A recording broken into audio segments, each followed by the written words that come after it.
Hello students of class 10. Now let's move into part number 4 of our chapter nationalism in Europe. बेटा हम लोगों ने कहाँ तक की बात कर ली थी? ये जो रेवोल्यूशन आई है यूरोप में, जर्मनी, ब्रुसेल्स में रेवोल्यूशन हुआ, बेल्जियम के लिए और एक ग्रीस, ये तीन हमने करा था। ट्रीटी ऑफ कॉन्स्टेंटिनोपल से ग्रीस आजाद देश बना 1832 में। फिर हमने रोमांटिसिज्म की बात कर ली थी कि किस तरीके से मूवीज, स्टोरीज, सॉन्ग्स के थ्रू आप नेशनलिस्ट फीलिंग्स को अराइज कर सकते हो। ना नेक्स्ट टॉपिक है आप लोगों का, देखिए ये समय जो चल रहा है 1830, इस समय फ्रांस में हंगर एंड हार्डशिप का समय है। लोगों को बहुत मेहनत करनी पड़ रही है और शायद मेहनत करने के बाद भी, घंटों लाइन में खड़े होने के बाद भी अनाज नहीं मिल रहा, जिसे बोला गया हंगर एंड हार्डशिप्स। बहुत परेशानियों का सामना करना पड़ रहा है, भूख एक बहुत बड़ी समस्या है। क्यों? क्योंकि इस समय पॉपुलेशन बहुत तेजी से ग्रो हो रही है यूरोप की। फूड ग्रेन्स का जो प्रोडक्शन है वो धीरे धीरे करके नीचे जाता जा रहा है। तो होगा क्या? महंगाई होगी, लोगों को अनाज मिलेगा नहीं। सड़कों में राशन की दुकानों के बाहर लाइनें लगी हुई हैं, लोग विरोध कर रहे हैं सरकार का कि सरकारें हमें अनाज या फूड खिलाई नहीं पा रही। तो इस समय पे नॉर्मल सी बात है, लोगों के अंदर एक गुस्सा आएगा, है ना, और वो रेवोल्यूशन के रूप में बाहर आएगा। इससे पहले कि एक और इंसिडेंट हो जाता है। एक विलेज का नाम है आपकी बुक में, एक इंसिडेंट है Silesia village, SILESIA, Silesia village. वहां कॉन्ट्रैक्टर्स हैं या वहां वर्कर्स हैं, काम करने वाले फैक्ट्री में, ठीक है।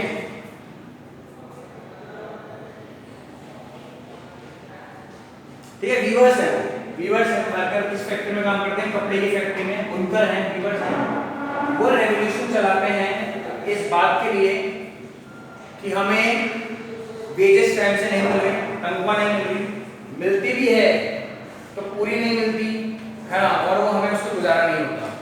तो बोलते हैं कि हमारी सैलरी बढ़ाओ। तो जो कॉन्ट्रैक्टर्स होते हैं उनकी सैलरी बढ़ाते नहीं है, उल्टा उन्हें मारते पीटते भी हैं। ये कहाँ चल रहा है सब?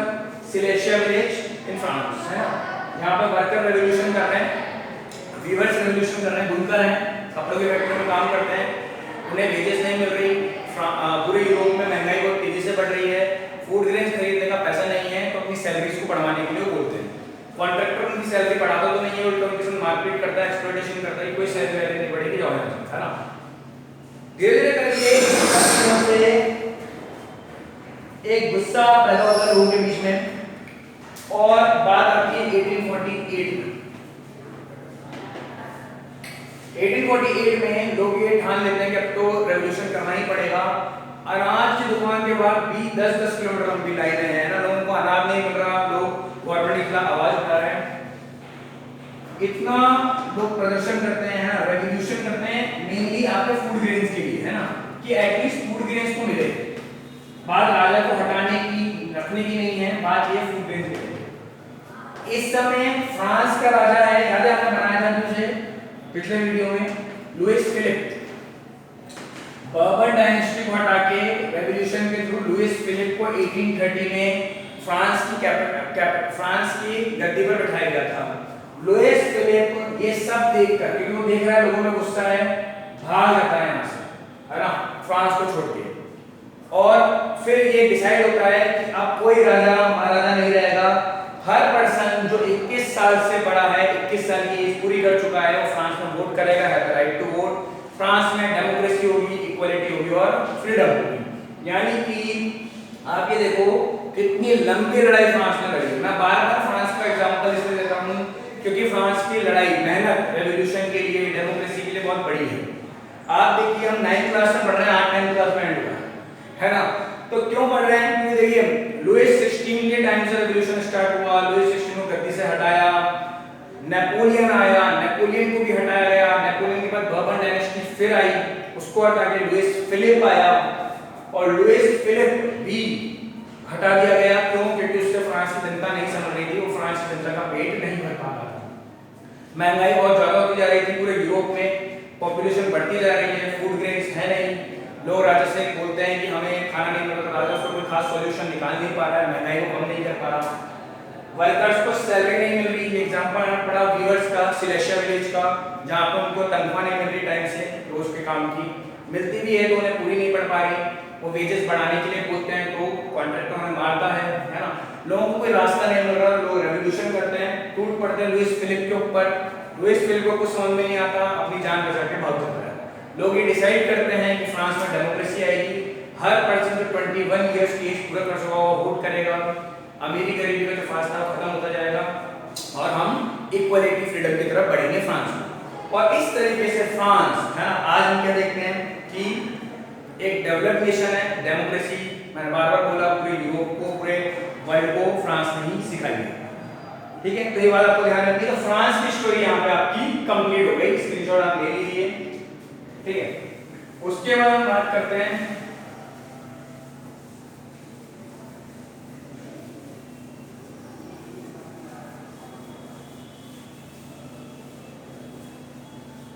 उसके बाद बात आती मे रेवोल्यूशन।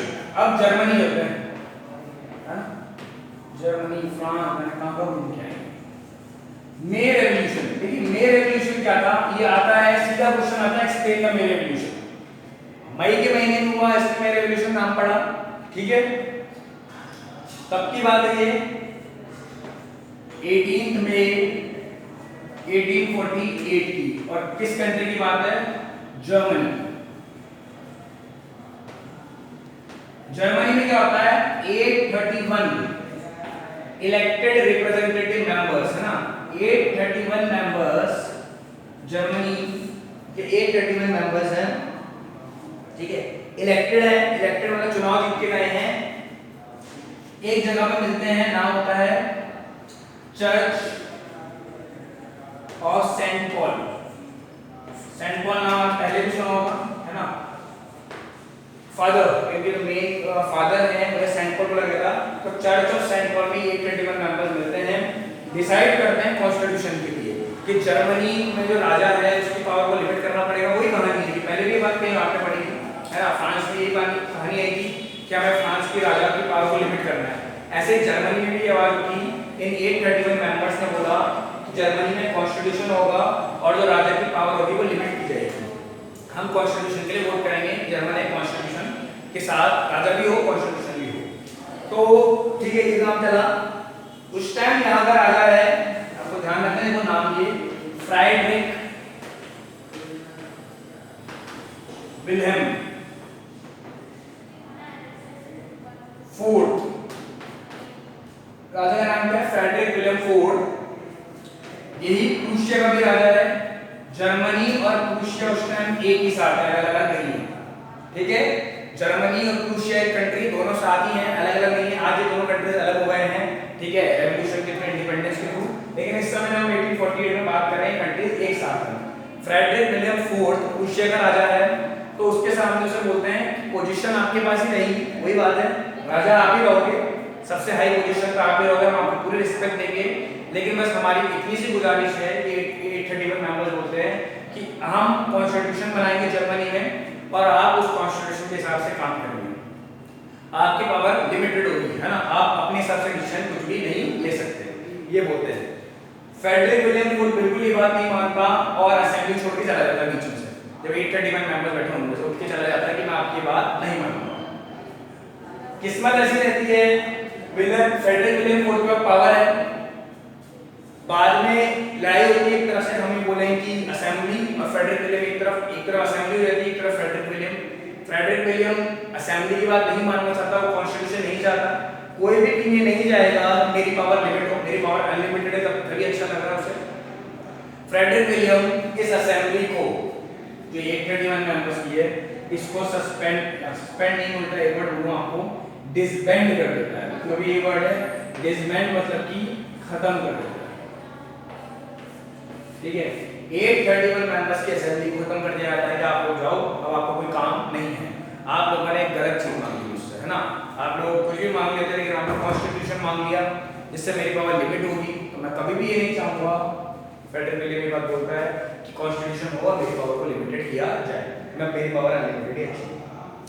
तो जर्मनी के बीच में लटक गया, है ना, आपने देखा कैसे लटक गया, लोगों ने मांग रखी कॉन्स्टिट्यूशन की, में रेवोल्यूशन किया, 831 मेंबर्स पहुंचे 18 मई 1848, 831 मेंबर्स पहुंचे चर्च ऑफ सेंट पॉल में और डिमांड रखते हैं कि एक कॉन्स्टिट्यूशन बने।